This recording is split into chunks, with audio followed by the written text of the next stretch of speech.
Olá investidores, seja muito bem-vindo ao canal eMoney e hoje eu vou falar sobre o BBGO11, o BB Fundo de Investimento de Crédito Fiagro. No vídeo de hoje eu vou falar sobre o BB Fundo de Investimento de Crédito Fiagro, os principais indicadores, os rendimentos, o portfólio, as demonstrações financeiras, o preço justo e vou mostrar também uma análise gráfica. Bom, BB Fundo de Investimento Fiagro, a sigla dele é BBGO11, o valor atual dele é de R$ 85. O PVP, o preço sobre valor patrimonial, é de apenas 0,87. Então, se a gente olhar o PVP, é interessante porque está abaixo do preço. Sempre é interessante aí a gente comprar abaixo de 1. Mas a gente tem que ver outras características antes de realizar aí a compra de um Fiagro. Bom, segmento agronegócios, o dividend yield ao mês é de 0,86%, quase 1% ao mês, e ao ano foi de 6%, quase 7%, né? 6,5%. Liquidez diária de 3.000 negociações na Bolsa de Valores. O último rendimento foi de 75 centavos. O prazo de duração é indeterminado. A taxa de administração é menos de 1% ao ano, isso é bem interessante. E tem uma taxa de performance como a maioria dos Fiagros possuem. Caso ele tenha um rendimento acima da taxa DI mais 1%, 10% do que render a mais ficará aí para os gestores. E isso é interessante para o investidor também, porque a gente pode ver que o gestor vai querer ter uma performance superior ao excedente aqui do DI mais 1%. Quantidade de cotista tem 5.800. Tipo de gestão é ativa. A data do IPO foi em janeiro de 2020, então é um Fiagro bem novo. E o gestor é a BB Gestão de Recursos. E em relação aos dividendos, nos 2 primeiros meses foi abaixo de 40 centavos, que normalmente os primeiros meses o Fiagro oferece aí um rendimento menor. E a gente pode perceber que a partir aqui do terceiro mês de março, a gente pode ver que teve rendimentos mais interessantes, acima de 50 centavos. Se a gente olhar para a carteira do BB Fiagro, 94% são de certificados recebíveis agrônomos, né? Basicamente aí as CRAs que a gente conhece. E tem um pouquinho de 6% também em algumas opções seria renda fixa, basicamente aqui. Não pode ser renda variável, mas eu acredito que seja renda fixa nesse caso, né? Que é basicamente você vender um título e ter a promessa de comprar aquele título no futuro. A gente pode ver aqui que tem boa parte também em CDI mais 2%, seria aí 44%, e o IPCA mais 6% em 50%. Né? É interessante porque a gente sabe que o CDI, né, vai acompanhar aí a taxa Selic e o IPCA vai acompanhar a inflação. Né? Normalmente o CDI é um pouquinho mais alto que a inflação, então por isso que esse tem 6% a mais e esse apenas 2%. Então é interessante que se caso a inflação subir, esse fundo vai se manter sempre 6% a mais da inflação. E também se a Selic subir, né, a gente pode ver que vai ter mais 2% aí, que torna interessante o fundo. Em relação às CRAs, eu não consigo ver aqui muitas informações, mas consigo ver algumas informações interessantes, como vencimento em 2026, 2028, 29, 30. Então a gente pode ver que são CRAs um pouco mais longas.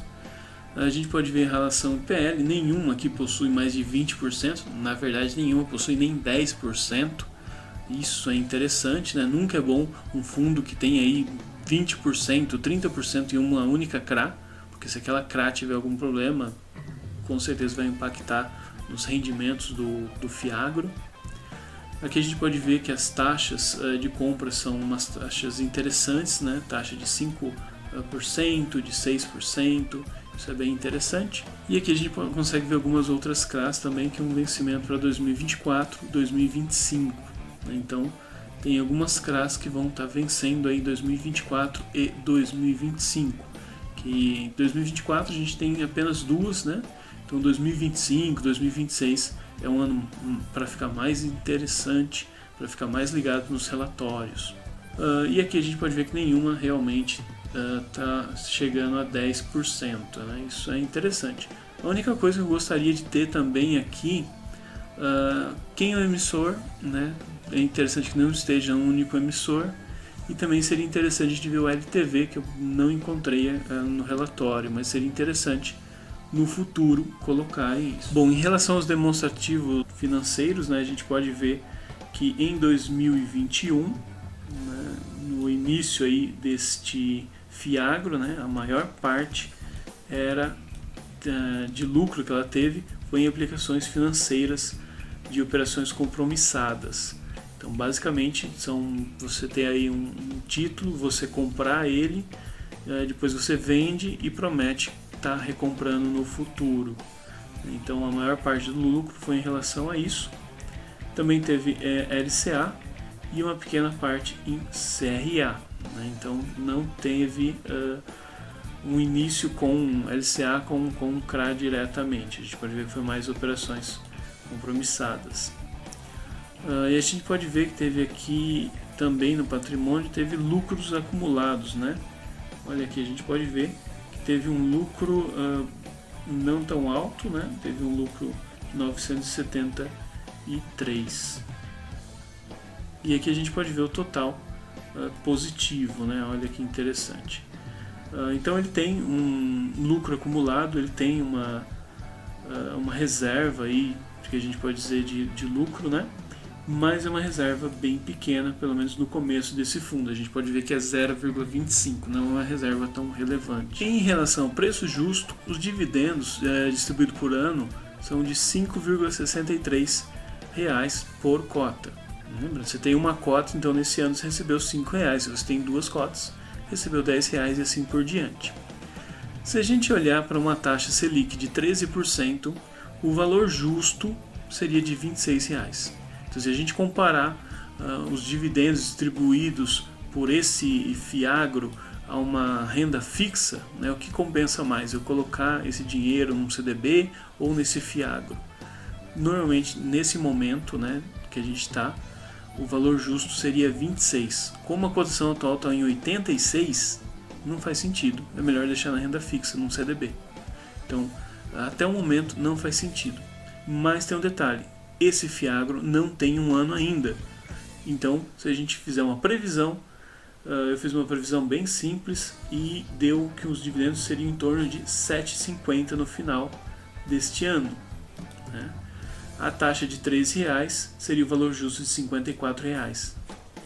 E a cotação atual está em 86. Então, mesmo a gente sendo otimista, não acho interessante investir nesse FIAGRO. Seria mais interessante investir aí num CDB 100%, com liquidez diária, ou uma LCA, uma LCI de 100%, ou de 98% do CDI, seria mais interessante.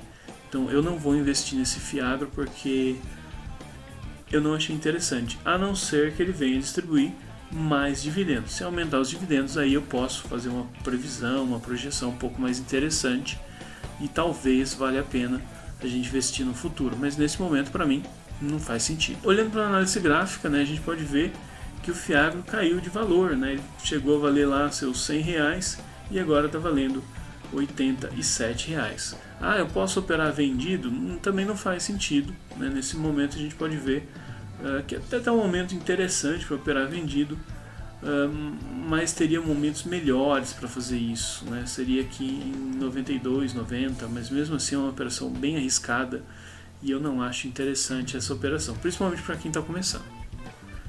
Mas é isso, investidor. Se você gostou do vídeo, clique no curtir, compartilhe com seus amigos. Se quer receber mais vídeos, se inscreva no canal. E até a próxima, investidor.